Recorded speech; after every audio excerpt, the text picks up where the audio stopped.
What's up, and welcome back to Nowstalgia Pod, giving you your weekly look at what's going on in pop culture. My name is YoungBoy, Pat Sheehan, never gonna be broke, ever, ever, ever.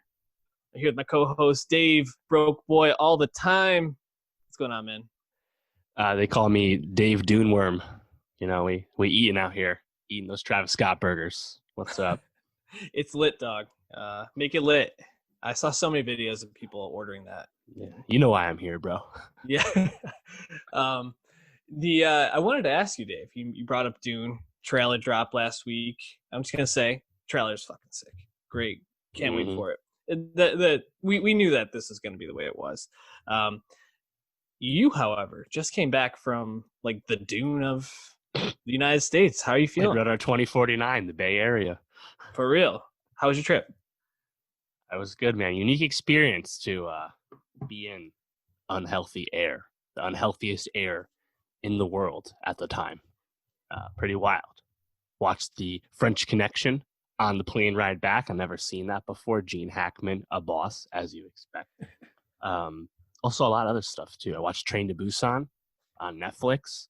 Really awesome zombie thriller, not a horror movie, just like a zombie action movie. That shit's great. It has Choi Woo-shik from Parasite co-starring. Really recommend that.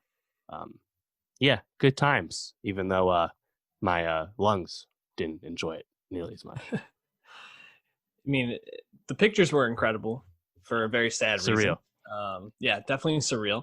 America, definitely super great. No, everything's fine. GIF for real. But why don't we talk about some things that maybe will take us away from thinking about all these existential threats that face our planet right now. We're going to do a little bit of music, a little bit of TV, a little bit of movies, then even some more TV at the end as we talk about the Emmys, which snuck up on me this year. But what we start with, YoungBoy, Never Broke Again, YoungBoy NBA with his, I don't know, what album number is this? Top. He has a lot of albums, dude. So this is this is called his second album, and that would be his second album alongside his 16 mixtapes. Yeah, sure. This is his fourth project in the last year. 3 mixtapes and an album, but they're all the same. They're all full-length projects, fully produced, and they'll kind of get treated with the same, attention from his fans, right? This is going to go number 1. This will be his third number 1 among those 4 projects. The other one went number 2. Like he's a big force. So album 2, like I think that's hilarious. I don't think anyone would think of this as his second album. Yeah, no, definitely not. And at least I wouldn't, in looking at this long list of what's called albums on Spotify. And, Top, this most recent album, second album, very long. It's about an hour long. I gotta be honest, Dave, could only get about 30 minutes through. Did not find this particularly good. Felt like he was trying to almost do like an impersonation, I feel like, of a lot of other artists, and kind of like, yeah, we've mentioned the word like chameleon, be a chameleon before. It feels like he kind of just tries to like take things and blend in, and I'm amazed more so that he just has this rabid fan base, dog. Like this shit's gonna go number 1. It's insane. Yeah. And the thing about his rabid fan base, I think, is very unique, is that he is the king of YouTube. He's like, like 13, right now he's about 13.5 million monthly listeners on Spotify. Very good number, but not superstar. But the past month, every single week, he has been the top artist on YouTube. That's leading up to this new project. He gets like 45 million YouTube streams a week. Like, it's insane. And he did this like most of 2019. He was the most streamed artist on YouTube then too. And it's just kind of interesting to see a guy who maybe it's due to his fan base being young and not being able to afford Spotify subscriptions, or just the accessibility of YouTube. I'm not really sure what it is. It's tough to narrow that down. But he is the YouTube king, and it definitely helps with his output. He puts out a lot of music, and everything he puts out gets viciously consumed by his fans. He's got, I think, a dozen videos with 100 million views in the last like 2 years or something absurd like that. So it's like you matching volume with popular consumption. It's pretty interesting. But yeah, I figured we would talk about him today just because there wasn't much other music. Like you talk about Top, we could have talked about 38 Baby 2 or Still Flexin', Still Steppin', the other two that came out this year. I feel like my thoughts around NBA YoungBoy haven't changed in a while. But, he's this popular guy and he kind of brings you like that street pain with like a southern drawl, right? As a guy from Baton Rouge. Like that comes across. And I think sometimes you get kind of like that like leaned out codeine sound that you expect of someone like Future. You can definitely see the parallels with that. He was featured on the Future album Trillionaire. It's a pretty good combo. I think they kind of do a lot of the same things. But if you listen to the pod, you know that me and Pat generally aren't the biggest Future fans, right? Like I think Future has highs, but he also has a lot of low points. And I think a guy like YoungBoy, who like Future, has a lot of music out, there's just gonna be duds, right? And I don't really connect with a lot of his like lyrical stuff. Like, and I think he's a good rapper. He's not like a mumble rapper, but yeah, he, like on this album Top, he gets pretty introspective towards the end on like To My Lowest, but like it just doesn't really hit for me when I've already heard like 16 other tracks. I'm more a fan of like his kind of like banger stuff, and he usually has one or two of those a project. He usually has a song or two I like every project, and he's had good features, right? Yeah, his song with Juice WRLD, Bandit, was a really big hit. That song goes, but I've never once viewed him as a project artist, and you also don't help yourself when you got like 20 songs deep on any of these projects. So I get the appeal, but he's definitely less is more for me. Yeah, and I think maybe that's why YouTube feels like such a perfect platform for him, right? He's like picking out the perfect songs, making the videos too. I think he has a great name. You can condense it down to YoungBoy NBA or Never Broke Again, and I feel like that really connects, probably with younger people a little bit more so than older school hip hop fans. And then there's also, I think, just the aspect that he obviously knows how to like just be famous. Like he knows how to like keep these numbers up.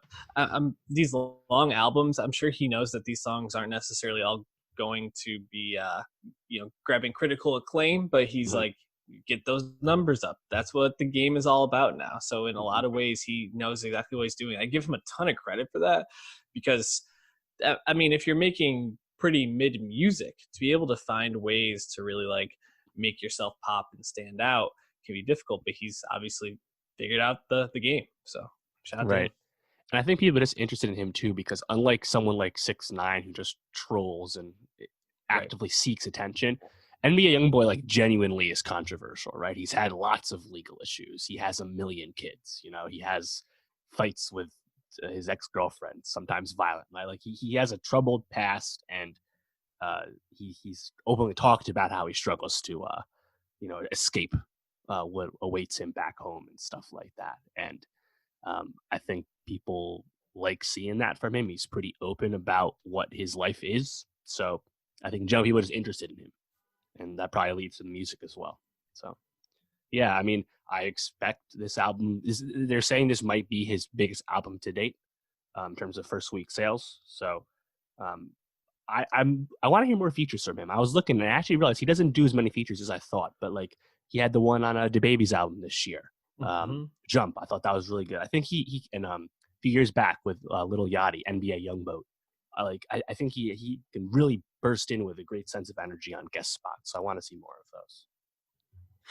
Well, we move on to a much different artist, NIKI, dropping not her second, but her first debut album from 88 Rising. NIKI is the singer, pop star. We've been fans of the 88 Rising output for the most part. I mean, obviously we're waiting for that Joji album. We just listened to the Rich Brian EP. We talked about Blackpink. We talked about, I don't know. Blackpink's not 88 Rising. Yeah, not 88 Rising. They're Asian, though. Yes, so that's racist by me. I call myself out. I apologize. But just kind of circling back, I think the 88 Rising output has been really, really good to date, and seems to be a musical group production company that we're really tuned into. I guess how would you describe 88 Rising? Are they a group? Yeah, Like, it's like a label / media company. Like they do all right. their, I think they have distribution deals with one of the major labels. But yeah, I mean overall, it's kind of like a talent incubator as well. The founder, I forget his name, kind of started it to highlight Asian artists and help give them the opportunities that they often are lacking in the mainstream music industry. And I think 80 Rising has been a huge success in that regard. And the founder would be Sean Miyashiro, who just had a little piece of the New York Times. You can read more about him there. And I mean, think about Rich Brian, think about Joji, they're the biggest stars of the label, right?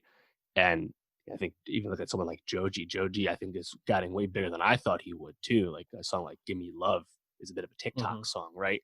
But finding a way for Higher Brothers to somehow transcend being guys that are not abashed at the fact that they are super Chinese and they make music that in Chinese, and yet they're finding an audience in the West too, right? And then you kind of have NIKI, who was not nearly as hyped up on 88 Rising, despite being signed to the label for several years already. I didn't really have her on my radar at all until last year on Head in the Clouds 2, the group album, on that song Indigo, where I thought she just really stole the show on that. It was a solo song, and kind of an interesting reference point for a lot of the stuff on this debut album, Moonchild. Yeah, and Moonchild, I feel like, has some really great standout moments, but I think overall what I take away from it is it's very much about the feel. It's very much about the spaciness, the ambiance, and I think at times can feel a little bit samey, and I think NIKI's delivery can feel a little bit samey, but that still doesn't take away from the fact that I think there's a couple songs on here which are just certified great songs. What are your like general thoughts on Moonchild, and we'll maybe dissect the songs a little further. Yeah, I guess you're right about sameness. I think there's some interesting production choices that do vary throughout this, but I was most wowed by her vocals and like the vocal choices on this. I guess like the first track, Wide Open, you have kind of like that call and response part where she's like, good grief, like really like in your ears, in your headphones. And that kind of reminded me of like what she did on Indigo on Head in the Clouds 2, where she's like, I'm your type, pause, right? Like there's just lots of like cool vocal choices, and sometimes the vocals would be like overdubbed in post and stuff. And even if I think it sounds pretty cohesive, but I agree. And there's slower stuff later on in the track list. But I think takeaway is definitely that there's a lot of highlights, and NIKI is definitely a full-fledged artist, which is really cool. For sure. One of the things that when I first listened to the album, I was like, I feel like we'd heard a similar production style before. And I think when I was looking back, it probably is off Rich Brian's The Sailor from a couple of years back. Was that even last year? Last year. Yeah, last year. July. And I think there's a lot of like similar production flares and that sort of thing in there, like a couple of like, horn sections put into places that really stand out. Like, I think it's on Celine. There's like a horn that comes in near the middle, and Celine, probably my favorite song on the whole album. Very groovy. Yes, definitely, and that's just more of like what I like personally. But the song right before it, Nightcrawler, was also a great song. Nightcrawler. Sorry, I don't know why I said night. I was looking at it too. Nightcrawlers, I thought was like just a fantastic song, and a little bit more like. Boom bappy, I guess. Like it was a little bit more like bump, like that. Like closest to hip hop on the track list for sure. After that, though, I feel like the second half I was a little bit not as impressed by. A little bit of that sameness came in, but overall, I think, like you said, that cohesiveness just really stands out. That there's a vision with this. Don't know if it totally executed correctly, but definitely, I think quality all throughout. What song stood out to you? Yeah, I like Celine a lot. I like Nightcrawler. Also like Switchblade, track 2. I think really, that first half of the album is definitely the stronger half to me. You have a song like Lose at the end, definitely like a pure ballad song. I think that's very well done, but not. I don't like that more than I like stuff like Celine. That's just my personal taste. But Lose does seem to be gaining traction for her, so I can understand why that's popular, and I think it is well done. I mean. for me, it was like the vocal effects, the production choices impressed me because I didn't expect that much into this. You know, for any kind of like R&B or like a light pop stuff, you usually don't expect all that kind of stuff. But there were moments where the vocals kind of reminded me of like Charlie XCX choices and stuff. Mm-hmm. And I feel like if you're even attempting to do that, that speaks well of you and your artistic intentions. So I was definitely into it. Definitely agree. I think the other thing I would just say is, while I think she has a really strong voice, I don't like, my initial thought in hearing her sing was someone like Ariana, right? But she just doesn't have that like high range. She goes like a bit like falsetto-y, but just doesn't have that like really overpowering voice. So I think where her success is going to lie is in kind of what you talked about, pairing a vocal delivery and the range of vocals that she can do around her own unique artistic sonic sound. So definitely, I think a great first album for her, and looking forward to hearing more from NIKI moving forward. Why don't we jump to some TV though, as we basically going to be on HBO for the next three sections of the pod, starting with "We Are Who We Are" from Francesca. Oh gosh, I feel like I'm not going to say this name right. Manueri, is that correct? Francesca Manieri and Luca Guadagnino, which is, there you go. That's the name right there. Obviously, we've talked about Luca a couple of times on the pod, but I think most notably for "Call Me by Your Name," yes, sir. Which go check out that review if you haven't. Definitely a one of our strongest, I'd say, in terms of breaking movies down. It's our most watched. Yeah, for sure. And even better with this new HBO show, my guy Dev Hynes is composing this. Dev Hynes from Blood Orange, one of my favorite artists of the last couple of years. And I think these two together make a lot of sense to me, because when I think about both of them, I think about very unique artists in their own respects, right? Luca has a very specific artistic style, storytelling beats. Like he's a distinct director. And Dev Hynes also a very distinct composer and musical artist. And this show definitely has a very distinct feel. Yeah. I mean, the obvious comparisons when you have a television show set in Italy following a teenage boy from Luca Guadagnino is, of course, Call Me by Your Name. Those comparisons are obvious. And honestly, if you squint and look at Dylan Grazer, you can see a little bit of Chalamet, too.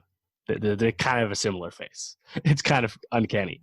But and then you think about Dev Hynes, right? And the musical choices. In this first episode, there are some distinct musical drops, notable songs. This show is taking place specifically in 2016, so you kind of have that frame of reference that'll become more clear later on, from what I understand. But a Kanye West "Devil in Your Dress" drop, right? Action Bronson in the showers. Chance the Rapper, Same Drugs. I think a really choice drop there. Reminds you a lot of Call Me by Your Name, really distinct musical drops. The Psychedelic Furs when Armie Hammer's dancing. And of course, those two Sufjan Stevens songs, Mystery of Love and Tales of Gideon, or whatever, Visions of Gideon, right? It feels like Luca making a movie that's 8 hours long. He's kind of doing his Luca Guadagnino things, and that's really cool. And I'm very interested to see what happens, because I think this first episode of We Are Who We Are is intentionally ambiguous in a lot of ways. And our lead character, I think we're gonna by all counts, we're gonna be exploring his coming of age, his sexuality. Is he gay? Apparently the show isn't going to be super clear about that. Or is he bi? Who knows, right? The other character that he's going to come across with, trans? Not sure, right? Ambiguity is like the name of this show. And I think that's just really interesting to me. I don't love our lead protagonist as a presence at the moment. Dude's like an aimless teenager in a new world, finding himself. That's not a new idea, but it's tough for me sometimes when the kid's like a prick. And this kid was kind of disrespectful on his first episode. I'm sure that'll change and not be the point in short order. but I was like, man, this kid kind of sucks right now. So that was keeping me down. But you can see the style, you can see the specific artistic choices from Luca already in one episode. So I'm very interested to see what's next. Yeah, the key scene for me feels like it was the scene where Fraser, after kind of wandering around all day, sitting in his kitchen, he had just been, I think, patched up by his mother's, is it girlfriend, fiance? I'm not Wife, sure. I think. Wife, okay. Yeah. And he's sitting there with his mom, and she's about to cut that whatever that was. It was like I don't even remember what the food was, but he like slaps her for not cutting it Right. thin enough, and then they end up having like a kind of a fight and kind of not a fight. But the heart of this show, I think, is like you mentioned, that ambiguity, but also like um, that sense of like loss, and you like how you like take that loss, or like that lack of a solid base in a lot of senses, and you try to cope with that. And it seems like they cope with that by like finding each other, these teenagers on this army base. But also I think they end up like finding themselves within this, like what does it mean? And I think that's the thing, is like you have Fraser, you have Jordan Christine Seaman, who plays Caitlin, Francesca Scorsese plays Brittany, daughter of Martin Scorsese. Very interesting. Oh, is that right? Oh, I didn't Yeah, notice that. and I think it's like Helen Moore or something like that.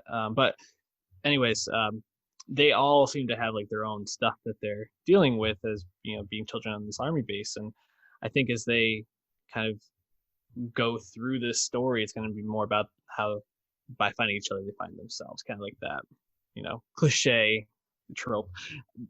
The really interesting piece of all this to me is it seems like it's also going to be pulling in some really adult I don't want to say adult themes, because obviously the whole thing is adult theme, but more so like it was interesting when his mom, Sarah, who plays Sarah, um, Chloe Sevigny. When she is having that ceremony where she takes over like the base, command of the base, and the colonel is like, we had 2 suicides, 27 whatevers, and like another horrible thing that happened last year. Good luck, and like it seems like that's going to kind of be like this overtone to all this, is like these like issues that these people in the army have, and like how dysfunctional these people on this base actually can be at times, which I think is really interesting. Almost kind of like a microcosm of like the United States and another country. So I think it's a cool setting, interesting plot line. Like you mentioned, it's another like potential Call Me by Your Name type show, that's also going to be pulling in, I think, some political and social commentary about the United States that seems well thought out. Yeah, I'm looking forward to Kid Cudi's presence on this. Really? From what the reviews are saying, his presence on the show as someone who isn't a fan of having a lesbian boss, as a fellow military man. And also, I believe there's a scene where he gets MAGA hats delivered to the base, because again, this is set in 2016, and that'll become more clear.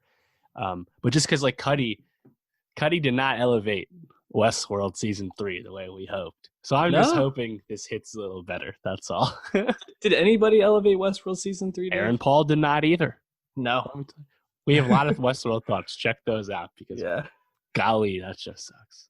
Yeah, if you want to hear us like put a lot of praise on something, go listen to Call Me by Your Name review, and then go to the Westworld season 1 and 2 end reviews, and you'll get a very different look at us. Any moments, you mentioned the musical drops, but any like moments from the first episode that really stood out? I think it's really stark, and to see that shower scene, right? Yeah. Luke is like, we got all these cut soldiers, here they are nude. Yep. And it actually makes sense for the character from what we understand is going to continue to happen. I think the beach scene also is pretty memorable, just kind of watching this kid get openly picked on and stuff. But like all these moments where Frasier is just like vibing out, right? And it's like he's just chugging the wine, throwing the shit in the streets. Like, man, these kids seems kind of lost too. But then you have like that brief moment when he's talking to those seamstress people, And he's like, yo, you know Raph Simmons? It's like, man, yep, this is a rich kid from New York, right? Not a rich Yep, kid, but privileged kid. It's for pretty sure. funny. So yeah, for me, it's just the whole vibe really of when Yeah, he's kind of walking around by himself, or with Scorsese's daughter, and Luca just kind of gets to shoot it in the way he likes to do things, where it's really like sensationalized and uh, vibey. So yeah. No, I agree. that's my favorite part.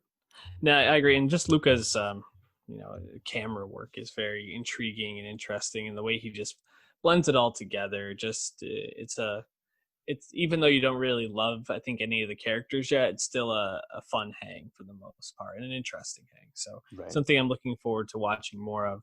Any last thoughts before we move on to another HBO show? No. Looking forward to it. Yeah, it's kind of cool that this is just another show HBO has to put out. I feel like they've been delivering all year. And like their Sunday night's so packed right now that this is on Monday. Crazy.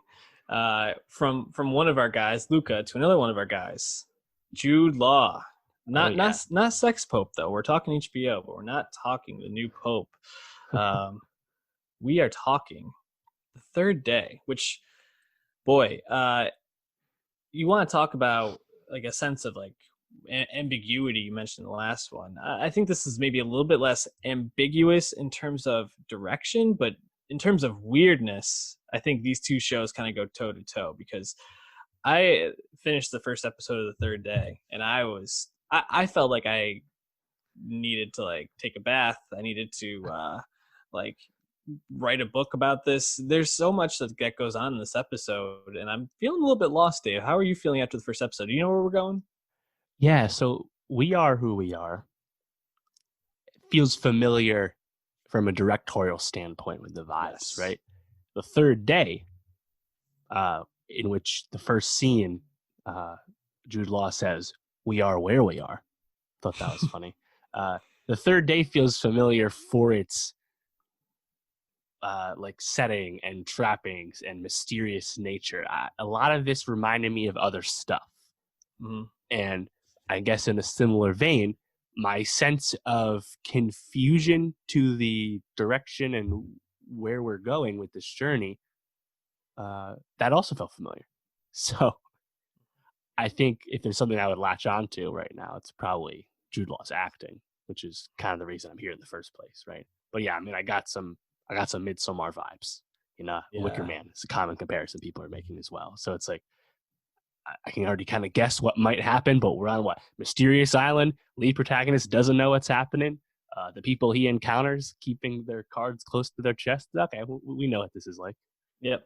Yeah, no, that's a good point. I think if you were the ones you mentioned, The Wicker Man, Midsommar, are good comparisons for this, because Jude Law, by every everything we can gather, seems to be a figure within this world. It looks like it's set in what, Britain, or I guess on like an Yeah, island it's in off the coast. Essex, England, east of London. And he's this figure who is basically like it seems like pretty controversial, maybe not so liked by the public. Is experiencing some sort of crisis where he's being robbed at the beginning of this via remote, wherever he was.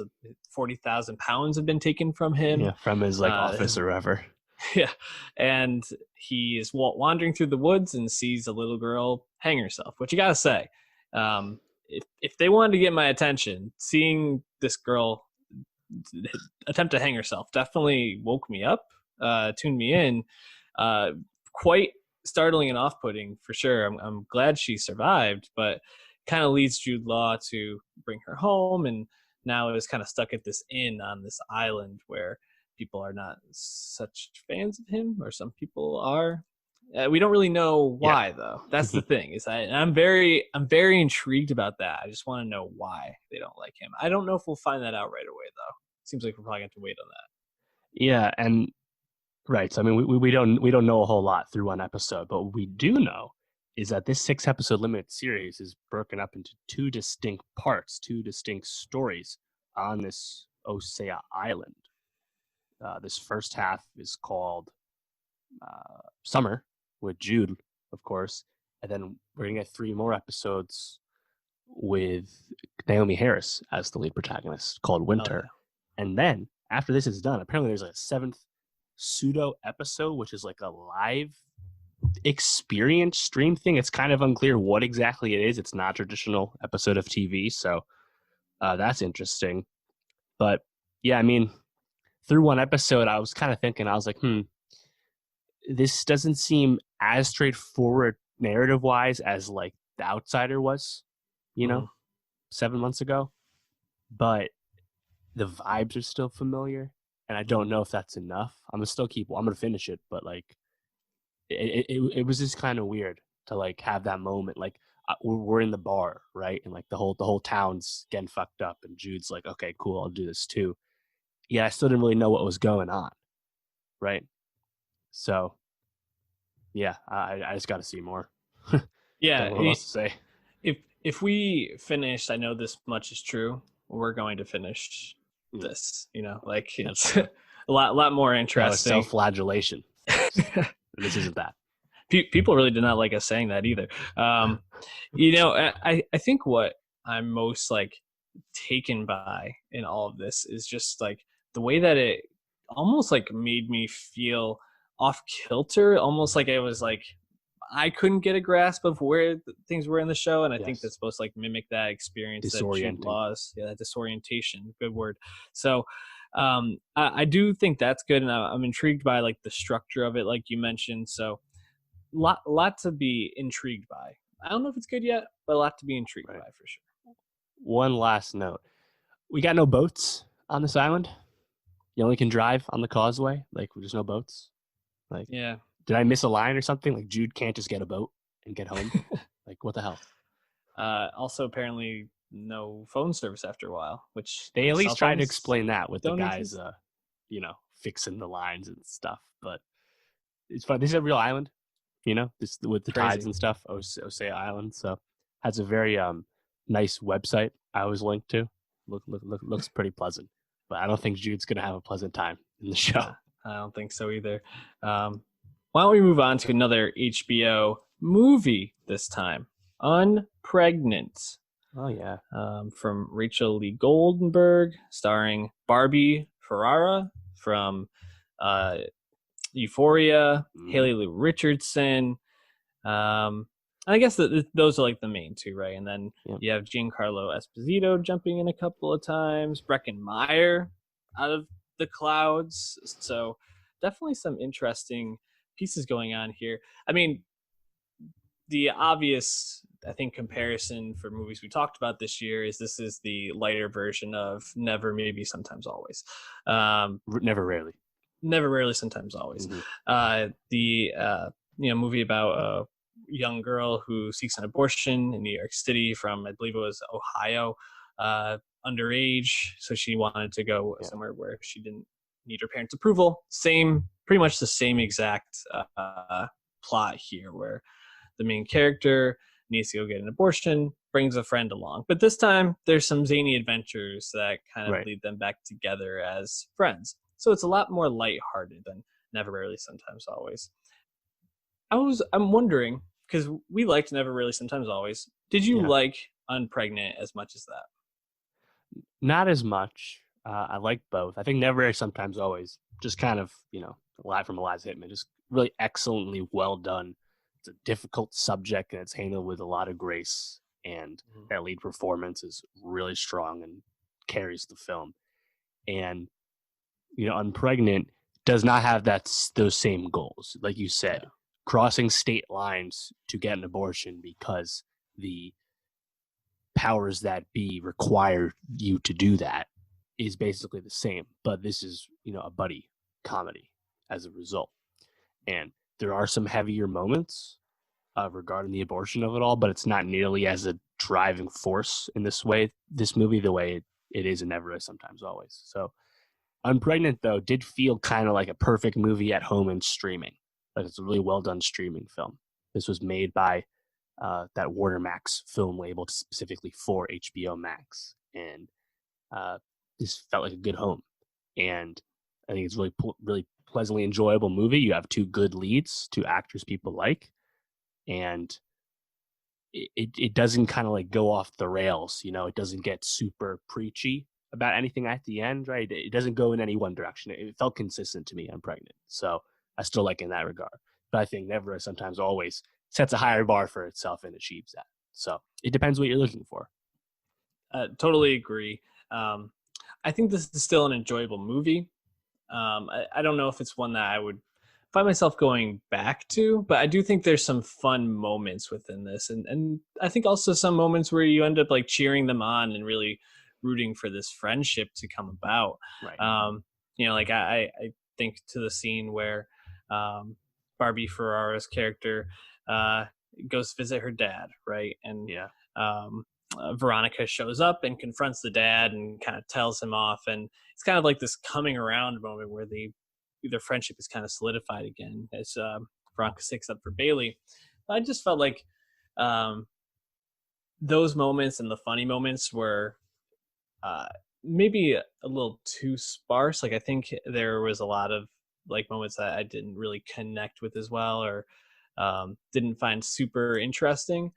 But for a HBO film that I got to watch from my home, I think that this is a solid film. Like this is better than most of the Netflix movies we review, in my opinion.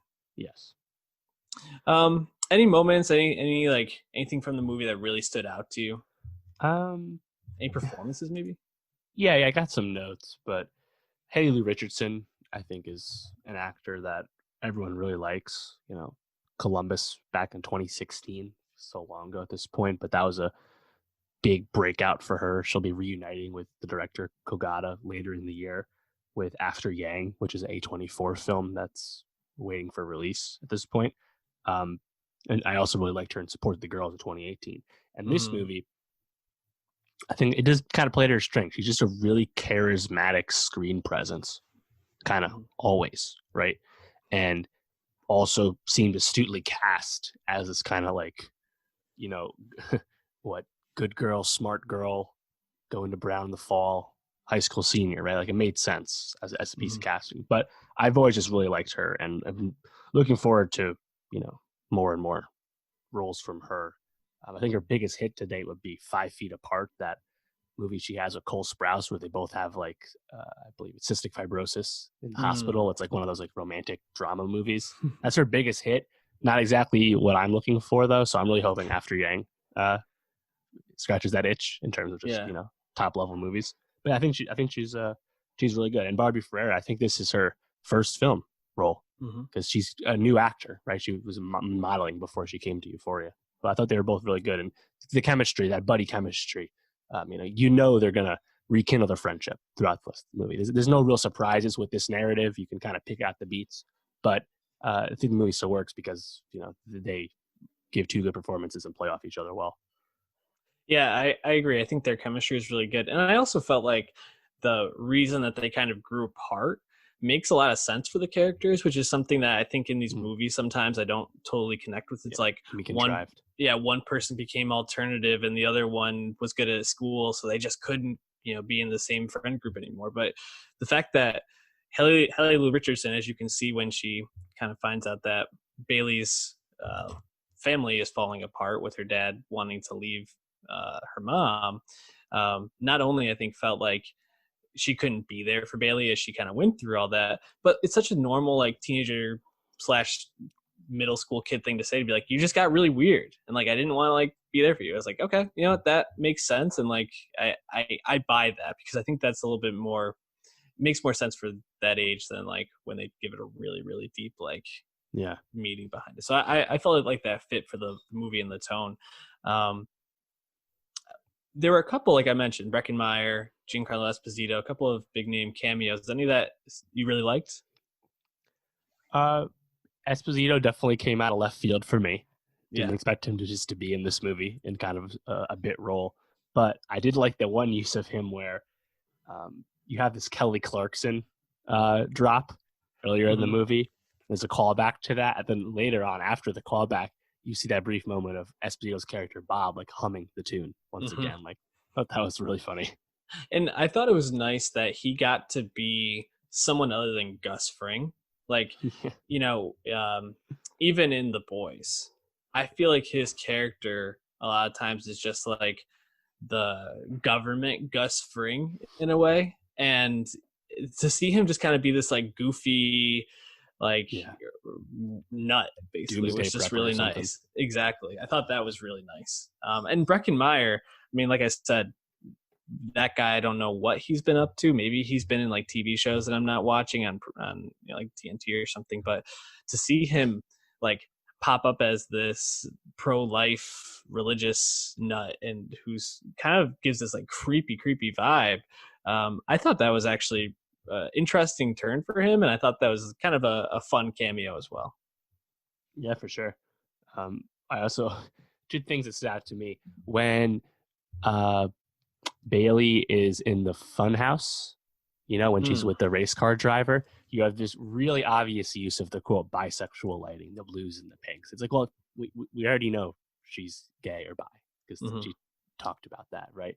So it's like just kind of funny to me. Usually that kind of lighting is used like in a more subtle way, like you think of something like a moonlight. So it's kind of funny to me to see it there. Also, at no point in that funhouse scene does anyone come up behind them in the funhouse, which is totally unrealistic that no one else is in the funhouse. Also, how old is that race car driver? She looked like she was like in her 30s. No offense to her. She might be younger, but she looked so much older than Bailey, I think is my point, really. That it just was a little bit like off-putting. I'll also say that Haley Lu's hair stayed like ridiculously unnaturally curly for like the first half of the movie. That's a thing in TV and movies right now where the lead female protagonist always has curly hair. It's never straight. And I just thought it was funny because I was like, wow, they redid that hair for this scene. She literally woke up the next day and the hair is still perfectly curled. It's just a funny touch. Dave, bringing the hair takes to Nowstalgia this week. Any last thoughts? I saw some comps to Superbad and Booksmart and stuff, and I think the chemistry between the two, leads, you can see the comparisons. But I think both those movies, the antics, the jokes, are just at a different level than this movie. Mm-hmm.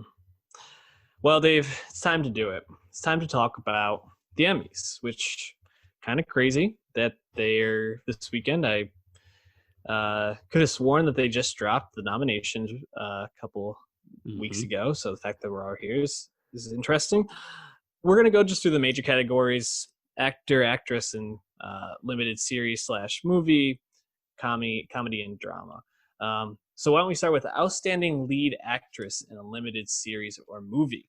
We got Cate Blanchett for Mrs. America, Shira Haas for Unorthodox, Regina King, Watchmen, Octavia Spencer, Self-Made, and Kerry Washington for Little Fires Everywhere.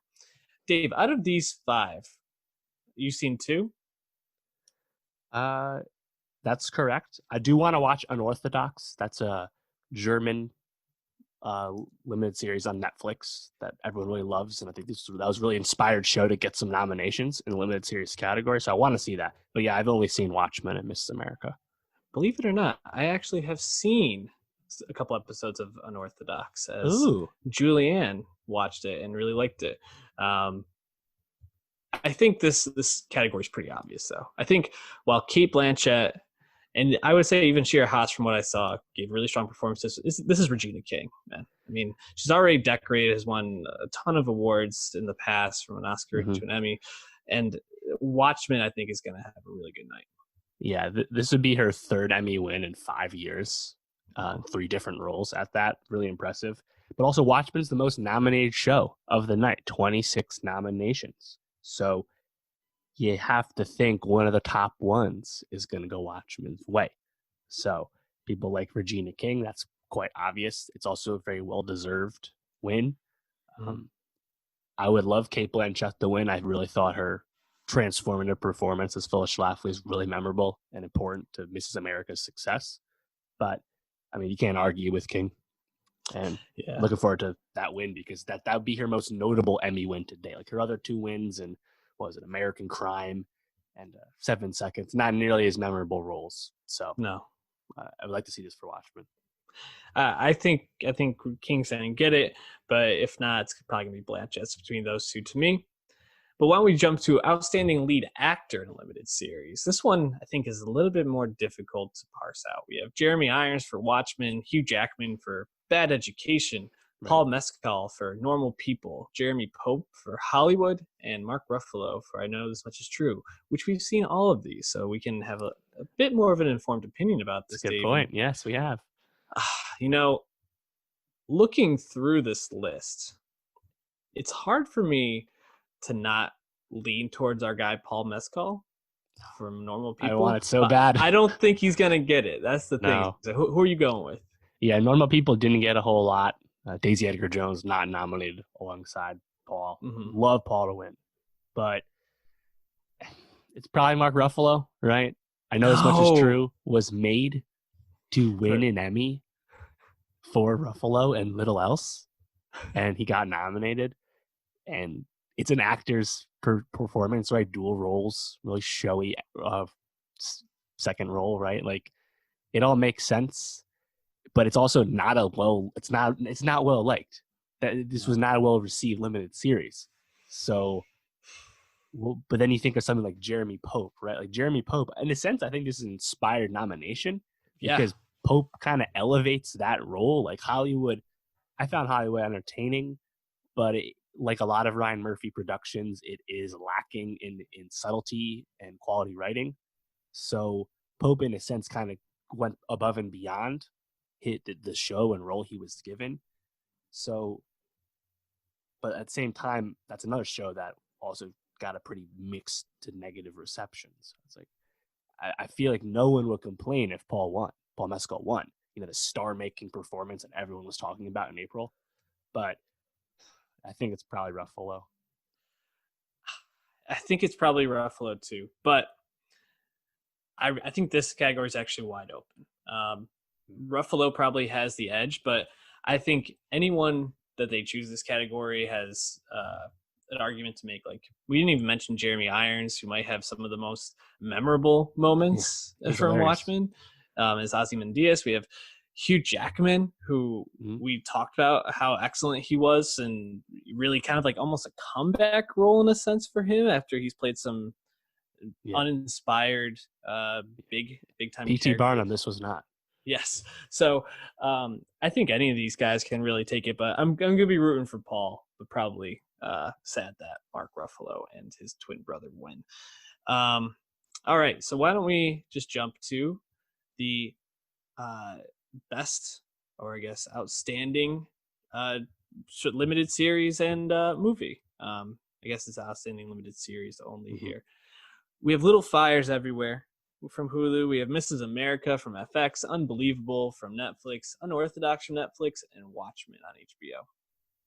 Who do you got? Yeah, just to correct your snafu there, it's strange that limited series and television movie are separate categories, but limited series and television movie acting is combined. Yeah. I don't know why that is. Usually the TV movie crop is lighter than limited series, which is a really competitive category at this point, but just kind of strange there. Yeah, I mean, what's that to me is just how many other limited series were not nominated, right?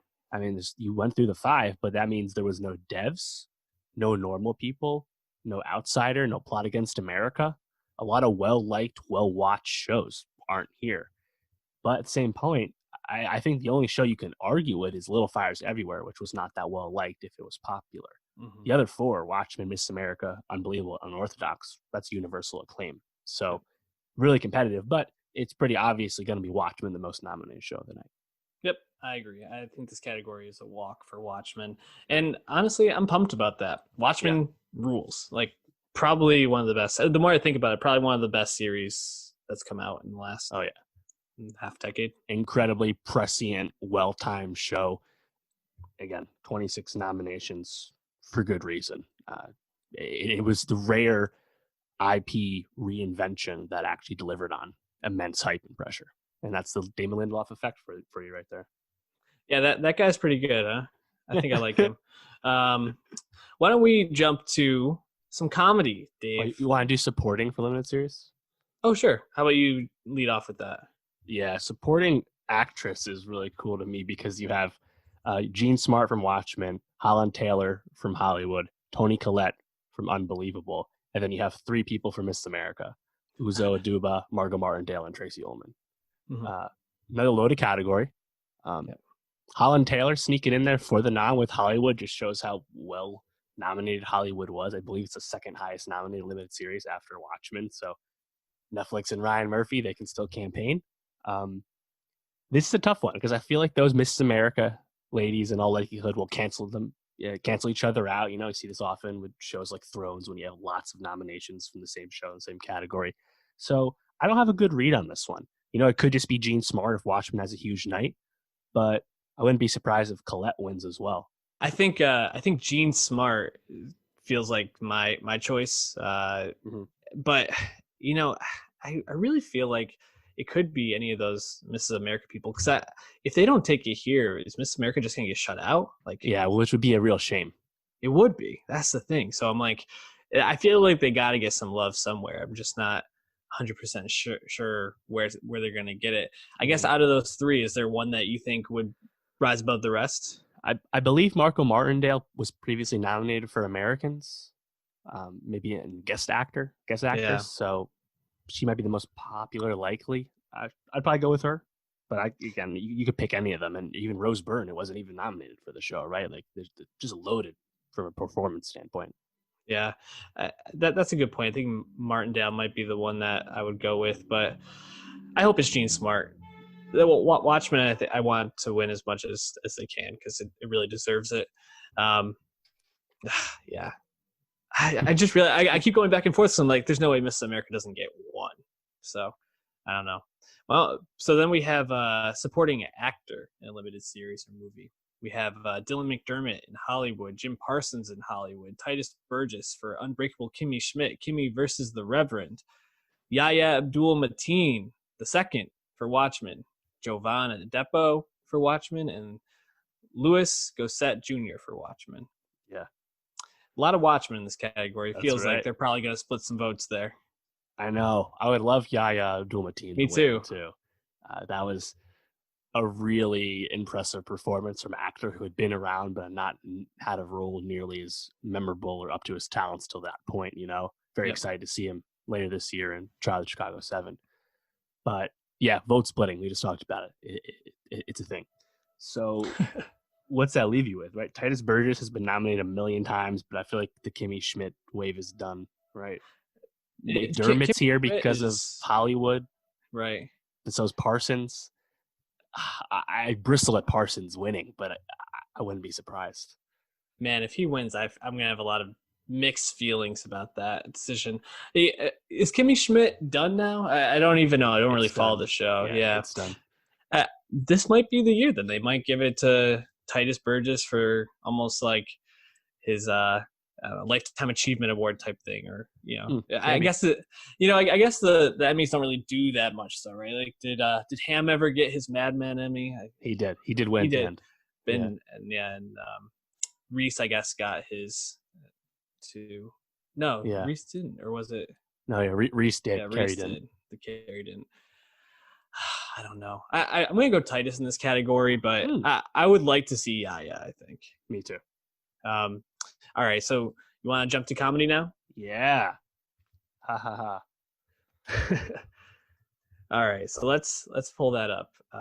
Hold on, sorry. The interesting thing about comedy this year is I think it's wide open because there's no Fleabag, which dominated last year, of course, and also no Veep, which is done. So that means no Phoebe Waller-Bridge, no JLD, and of course those shows are not in series. So it's kind of interesting, right? You have What We Do in the Shadows and Insecure getting nominated for the first time.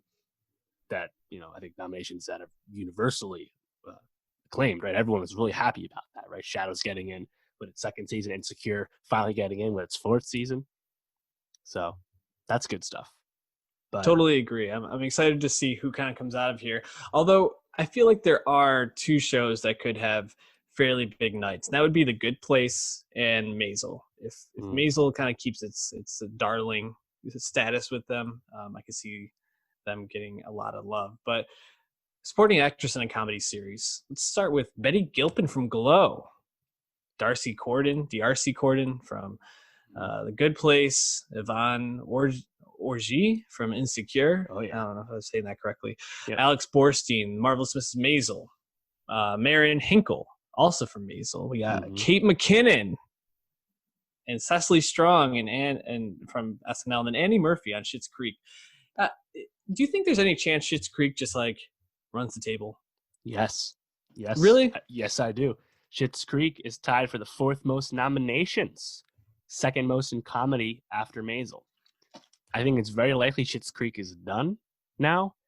Really popular show, Canadian show, not from Netflix, but most people in the U.S. know it from Netflix. Mm-hmm.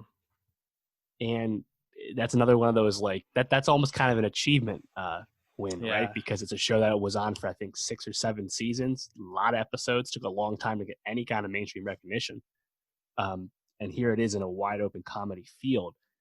I don't know if it'll win all the acting stuff, but I mean, who are you picking instead, right? I mean, Marion Hinkle getting her first nomination for Maisel could be a sign that Maisel's just going to come back and kind of be that new like comedy incumbent, the way Veep was. Because, the first 2 seasons of Maisel were, very won a lot. So, I don't know. This is Cecily Strong's first nomination. I don't think Kate McKinnon's going to win, though. She won in the past. No. Who is actually a dark horse for me is DRC Corden. The thing is, The Good Place wrapping up.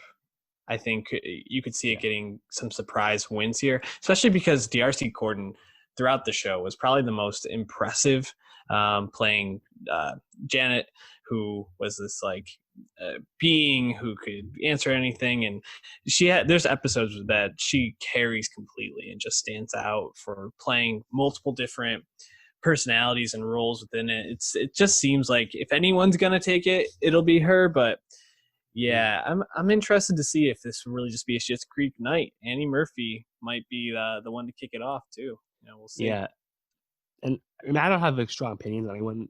Any of these here. I feel like Alex Borstein winning for the 3rd time would just kind of be boring, though. That's no shots at her. It's a really good performance, but it's kind of been the same performance, same beats through 3 seasons. So it would just be boring. So Annie Murphy, maybe if the Schitt's Creek wave is just really hot, you can see that. DRC Corden, that's another one too, because Good Place also a show that hasn't won much of anything at the Emmys, and it's now done. So I'm really happy Yvonne Orji's here. Always really liked Betty Gilpin and Glow. Happy she's here too, but I don't think those are possible. Who's your final pick? I'll go with Annie Murphy. I think Schitt's Creek's going to do big. Well, let's see if that continues in supporting actor in a comedy series. We have Andre Braugher for Brooklyn Nine-Nine, William Jackson Harper for The Good Place, Alan Arkin, The Comiskey Method, Sterling K. Brown, Maisel, Tony Shalhoub, Maisel, Mahershala Ali for Rami, Kenan Thompson for SNL, and Dan Levy for Schitt's Creek. I mean, smart money would probably be on him, right? I think so. It's kind of interesting, right? You have Mahershala. He's new to season 2 of Rami, perhaps nominated by default because he's Mahershala. He wins awards. People love him. Mm-hmm. I think Sterling K. Brown is almost an even bigger shoe and nom, though, right? Like Sterling was, briefly in Maisel, but it's like, I mean, that was like solid Sterling K. Brown, but he's also nominated later for This Is Us. So it's like I think they just kind of threw that one in there, to be honest. I think I'm just going to go with Dan Levy. I'm going to stick with it. Schitt's Creek, big night. Give me a percentage that that you think Kenan Thompson could get that Lifetime Achievement Award from SNL. Oh, that would be awesome, actually. I mean, he was on for 10, 12 seasons, something like that. He's the longest tenured SNL cast member, right? I mean, and this was his last one. So if there's ever going to be a time for him to get it, it's got to be now. But yeah, I think it's Levy for sure. That'd be my strong bet. All right, we're going to jump to actress in a comedy series, starting with Christina Applegate from Dead to Me, Rachel Brosnahan from Marvelous Mrs. Maisel, Linda Cardellini from Dead to Me, Catherine O'Hara, Schitt's Creek, Issa Rae, Insecure, and Tracee Ellis Ross with Blackish. I don't know about this one. Where are you leaning? Catherine O'Hara, Schitt's Creek. Yeah, I mean, she's the one that pops out to me, but I almost wonder if maybe this could be an Issa category, right? That For would be sick. Insecure. I would love to see her win this. I think the Dead to Me duo kind of cancels each other out. Like you said, Brosnahan has won before. Yep. Nothing new from that performance. So for me, it probably would be between those bottom three. And I think Tracy Ellis Ross has either been nominated a lot. She might have even won before. So she's been nominated a lot.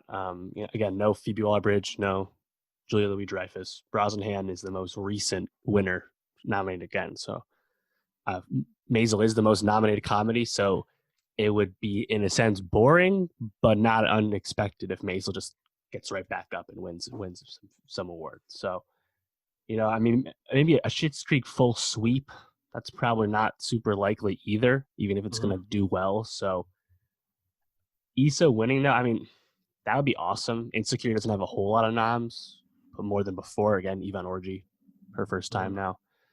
That'd be sick. I would love to see that. Give me the Issa win. I'm calling my shot here. Who you going with? Catherine O'Hara? I'll go with Brosnahan. Nice. Okay. Lead actor in a comedy series. We got Anthony Anderson for Blackish, Don Cheadle for Black Monday, Ted Danson, The Good Place. Man, these are some big name actors. I'm reading it through. Michael Douglas, the Kaminsky Method, Eugene Levy for Schitt's Creek, and Rami Youssef for Rami. Yeah. Now, Rami got a surprise win last year, if I'm remembering correctly. I think that was at the Globes. He was not nominated last year. That's right. That wasn't the Globes. This is Anthony Anderson's 6th consecutive nomination for Blackish. I don't think he wins. No. Notably, Bill Hader won last year, not nominated this year because we haven't gotten that new season of Barry yet. Ted Danson has been nominated 1 million times, won twice long ago, has not won for The Good Place. Eugene Levy nominated last year for Schitt's Creek as well. I'm going Ted Danson, and I'll tell you why. I'd like to see that. The Good Place is a show that has been, I think, under awarded, but beloved. And with it going off the air, I think we're going to see them getting a few more votes, especially because, Schitt's Creek also going off the air. The whole argument is now, man, I feel like it's probably between those two to me, though, Levy and Ted Danson. You going to go with Levy? I'll go with Levy. All right, I'm going Danson. So we're kind of split there. And now for best comedy series, we have Curb Your Enthusiasm, Dead to Me, The Good Place, Insecure, The Kaminsky Method, The Marvelous Mrs. Maisel, Schitt's Creek, and What We Do in the Shadows. We have 2 HBO, 2 Netflix, an NBC, an Amazon Prime, an FX, and a Pop TV. Who takes it home? Probably Schitt's Creek. Yeah, I think it's Schitt's Creek. Maisel, though, again, has more noms technically. You wouldn't be surprised. Good Place, I don't think Good Place has this. Would love What We Do in the Shadows, but at this point, we're just happy to be here. We're just happy to get nominated. Only took 2 seasons. That's awesome. The only show that people I think can quibble with in this list is Kaminsky Method, which no one really cares about or rides for. All the other ones are very well liked. So, and again, no Fleabag, no Veep. So new blood, we think. But yeah, I think it's Schitt's Creek. I think this is one of the safer ones. Maybe they don't win all the acting ones, but I think series, it's probably Schitt's Creek. And it's a cool story if they do win.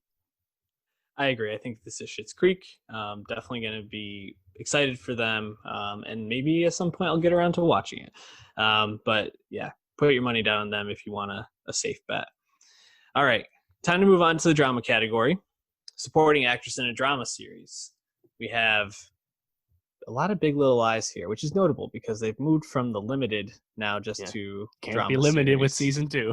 You can't. So we have Laura Dern, Big Little Lies, Meryl Streep, Big Little Lies. Cue the Meryl Streep screaming gifs and memes.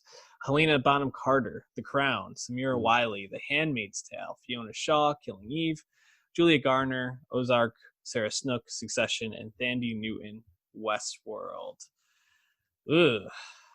It's weird. As I read this category, for some reason, I'm just like, I don't really like any of these people all that much in these roles. Interesting. I guess maybe Laura Dern. I will preface that with saying I've only seen parts of Handmaid's Tale and The Crown. I've never watched, so can't speak. Oh, and Ozark, obviously, but the ones I know, I'm like, I don't think any of these are deserving. So maybe we'll get a Julia Garner win. I'm hoping She did win last time. Maybe a second follow up for Ozark. Ozark. I don't know. Where are you going with this one? Yeah, it's a tough one, right? Because I think the Big Little Lies season 2 fizzled out, was not nearly as well liked. I don't think they have any chance to win. Like the star power alone got Durden Streep these noms. I think that's where it stops, right? And same with Killing Eve, right? Like just totally fizzling out as a show. Yeah.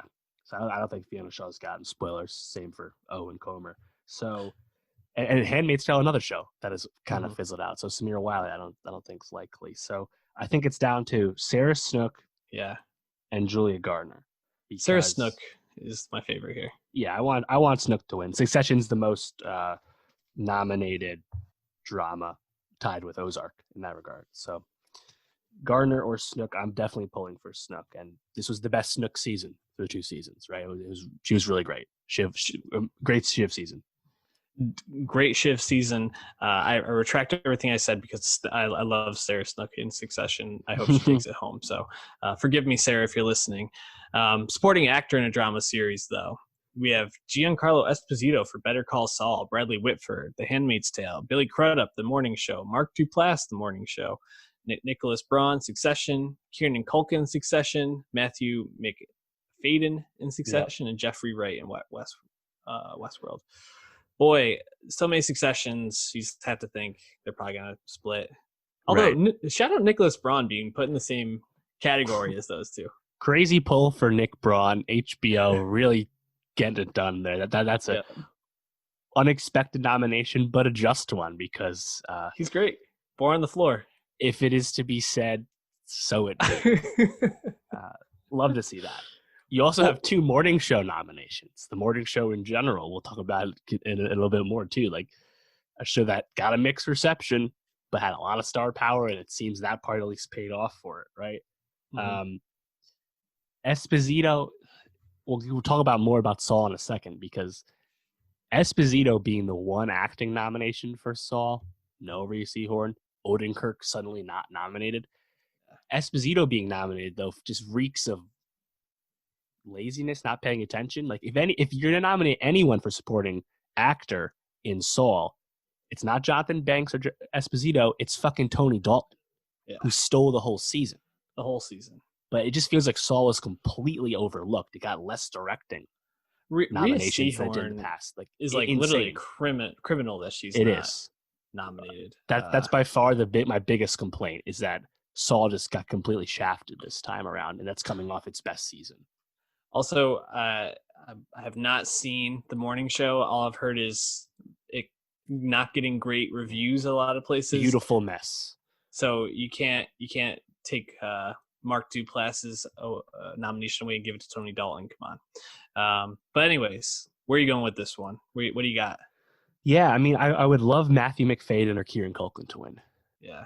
And I think it's still possible. I think Culkin wins. I could see that. I'd be happy with either one.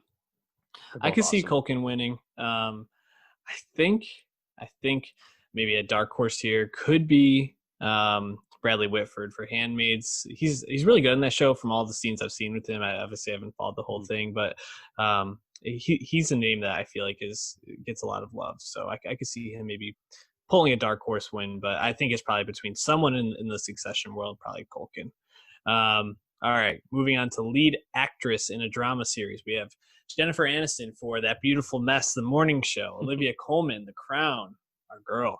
Jodie Comer, Killing Eve. Laura Linney, Ozark. Sandra Oh, Killing Eve. And Zendaya, Euphoria. I'm just going to take away the Killing Eve people because if they win, I'm going to be really disappointed. We were stoked that Comer won last year because it's a great performance, but that's it. Nope, show's not good enough to warrant this anymore. Exactly. So The Crown is always interesting here, right? Because Olivia Colman, awards darling, amazing actress. Queen Elizabeth, awards darling. Claire Foy won, I think, in season 1. And the thing is, like, if there's a show and an actress that could take this category. I would say it's her. I would love to see Zendaya get this win. Yeah. I don't think she's going to. Happy about the nom, though. Very happy about that. So I would probably put this down to Laura Linney and Olivia Colman would be my smart money. Where are you at? Aniston being here, I think she's in the mix because it's Jennifer Aniston's return to TV. I just want to throw that out there. Maybe. But yeah, I think it's probably Laura Linney. Again, Ozark, tie with Succession for most drama nominations. She's, I think, the most consistently heralded part of Ozark, even though Garner had previously won in acting. So I think that one's pretty safe. But this is an interesting one, right? Because you have the incumbent winner in Comer, a megastar in Aniston, an awards darling in Coleman, and then the presumptive favorite in Laura Linney. And then a ascendant television superstar in Zendaya and a TV legend in Sandra Oh. It's kind of a crazy category. Category stacked for sure. But yeah, I think as I narrowed it down, probably Linney, maybe Coleman. That'd be where I put it. But like you said, Aniston's there. She's in the mix. All right, lead actor in a drama series. We got Jason Bateman for Ozark, Shirley K. Brown for This Is Us, Steve Carell, The Morning Show, Brian Cox, Succession, Billy Porter for Pose, and Jeremy Strong, Succession. Last year, Billy Porter, I believe, brought this home. Yeah, he did. Surprise win. What a win. What a moment that was. However, I think this is going to Succession this year. What do you think? I do as well. The Jeremy Strong win? Yeah, I think so. Bateman, though, I think Bateman's right there, given the Ozark love. And Bateman, of course, also is a big part of the production direction of Ozark. So I think people really appreciate what he does for that show. And that's another category, right? You have Sterling K. Brown, who's won Emmys before for This Is Us, Billy Porter, the guy who won last year, and Steve Carell, another TV legend, who also actually never won as Michael Scott. So you can talk yourself into almost all of these. But yeah, I think it's Jeremy Strong. I feel like this has to be smart money on Succession here, but drama series, we got Better Call Saul from AMC, The Crown Netflix, The Handmaid's Tale on Hulu, Killing Eve for BBC America, The Mandalorian Disney Plus, Ozark Netflix, Stranger Things on Netflix, and Succession on HBO. I mean, some good shows in here, but this is Succession, right? I think it's pretty clearly Succession. Again, Game of Thrones, no longer here to win. Stranger Things comes back. Mandalorian, surprise nomination for Disney Plus. Did not expect all that. Love the show. I didn't have it in my top echelon last year, but I don't have a problem with awarding different kinds of things, right? You have Stranger Things, you have Ozark, you have Mando, you have Saul. You kind of start to see a lot of masters with these, right? Mm-hmm. The weakest probably Killing Eve, right? Stranger Things season 3, not my favorite, but I think Stranger Things is just more effective nowadays than it is Killing Eve. You can nominate Killing Eve for acting still, but to have it in drama, I find that challenging. At least Westworld's not here. That's good. There's some could always be worse. Some small victories and some big victories. I think Succession's going to get a lot of big victories. Now, you can follow along with us at Nowstalgia Pod. I'm sure we'll be tweeting out some thoughts, some reactions as we go along if there's anything noteworthy. So give us a follow there. Dave, any last thoughts or any predictions you want to throw out there for these Emmys? Virtual, right? Kimmel back. Kind of weird. This would be our first major award show. Apologies to the VMAs, but like a first major award show. I just TV in general has been getting away from the Emmys in terms of like the Emmy calendar. It's kind of an ancient fossil at this point, right? In terms of the way we consume TV year round, and a lot of the most popular stuff, the most engaged with stuff on those new like Nielsen streaming ratings is all reruns of already existing shows like The Office and Avatar: The Last Airbender, right? So it's like the Emmys and the shows that are nominated for the Emmys. Usually we like most of what they nominate, even if the winners we quibble with, right? Like usually we agree with that, but TV is such a wide stretch medium that only so many people are even plugged into the shows that are being nominated right now, right? So I'm just curious to see what kind of engagement this does, right? We already know ratings will be down, live event ratings continue to decrease. That's just how television works.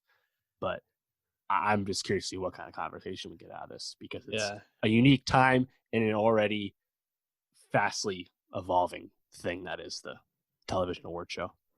Yeah, I'm interested to see the whatever comes out politically from this, because with the election, like you said, only 2 months away, this is going to be a very big platform for a lot of these people to be pushing their ideas, and I think we could see then some fireworks on Twitter after the fact, probably from someone in the White House. So definitely going to be interesting. I'm sure Jimmy Kimmel will be taking some shots, as he's been known to go at the president, and it's going to be an interesting night. So tune in, send us your thoughts at Nowstalgia Pod. Anything else, Dave, you want to get out? Some stuff coming up for next week. We'll obviously be reacting to the Emmys and talking about who won and who didn't. Also got the debut album from my guy Lil Tecca, Virgo World, coming out. Looking forward to that. And then 2 movies. Get The Devil All the Time on Netflix, I believe Wednesday this week, with Tom Holland and Robert Pattinson from Antonio Campos. So that's enough to get me to watch. And then on a VOD on streaming from IFC, we have The Nest, which is a very well-liked movie starring Jude Law and Carrie Coon. So I'm with that. I'm with it. YouTube.com/NowstalgiaPod, SoundCloud.com/NowstalgiaPod, Nowstalgia on iTunes, and give us that 5-star rating and review. At NowstalgiaPod on Twitter. Wear a mask. Peace out.